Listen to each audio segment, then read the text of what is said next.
the season is like shifting, and sometimes like online people are like, stop trying to rush it, and it's like, no, but like really the season is like preparing to start shifting. Like there's the really subtle things. I have a big maple tree in our backyard and it's losing leaves, and there's some Absolutely. beautiful red leaves on the ground. Most of the leaves are still intact and green, but like there's this process of like preparing as well. And so like as this episode releases, and you know, the weeks prior to this episode, but like really trying to prepare for and have like the mindset of like, okay, so we're preparing to enter a shift Yeah. externally and the invitation to shift internally. Yeah, it's a progression, right? Like, Yeah. you know, even a couple weeks ago, as you were saying that, I was recalling like when I went up to the mountains Mm-hmm. at the beginning of August, Yeah. I remember thinking to myself, like, wow, it's crazy to me that some of the leaves are already red because it's early August. Yeah. And you know, obviously Mother Nature has a clock that's like so outside of our comprehension, and like it's Mm-hmm. intuitively making these shifts based on whatever it needs to.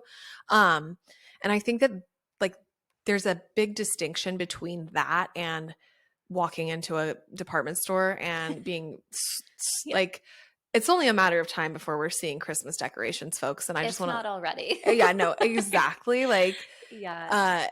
uh, and capitalism will, consumerism, let me not get too political here, will encourage the shift way sooner than it needs to. Yeah. But like there is the reality, like you mentioned, of like the trees are changing. Like Yeah. animals are doing things that they do to like get ready for winter. Yeah. And so that's like way outside of like human, you know, and there's no rush in that. It's just honoring and acknowledging and a Yeah. preparation, like you mentioned. And so like how can we prepare? How can we prepare for this season? And I think that like, I don't know, we can share like some of our favorite ways to prepare, I think, because like something I've really visually been working on right Mm-hmm. now and like integrating in my life, because I feel like this summer for me it was a weird spring and summer just because so much changed, like so much happened. Mm-hmm.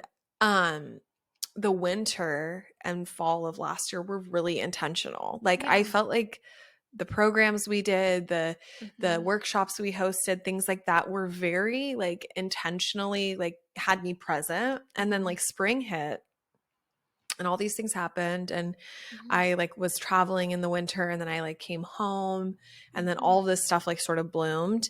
And then I like was really like kind of all over the place in June and parts of July, May, June, July, like out Mm-hmm. there. And then at the end of July, like beginning of August, I kind of like had this like everything kind of stopped, and I was like, okay, let's assess. Mm-hmm. And so like now I'm moving into this place where I really want to be intentional again, and I'm feeling like, okay, maybe that happened a little, like it moved quicker or like with less presence than I would have liked it to. But that's like literally what this season is for. You know, Yeah. it's to reflect on that, to see what worked, what didn't work, what I'm ready to let go of, what we're ready to invite in or cultivate, because we have to do these things with intention. If we don't, you know, it's just not, like, intention doesn't happen to us, we create it. Yeah. And so something that's been feeling really like good to me is just the intentional presence of like sitting with myself, the journaling, the reflection, and the clarifying, Mm-hmm. like what do I want this next few months to look like, and Mm-hmm. how can I make sure that that happens, instead of, you know, just kind of like continuing on autopilot, if that makes sense. Mm-hmm. It does.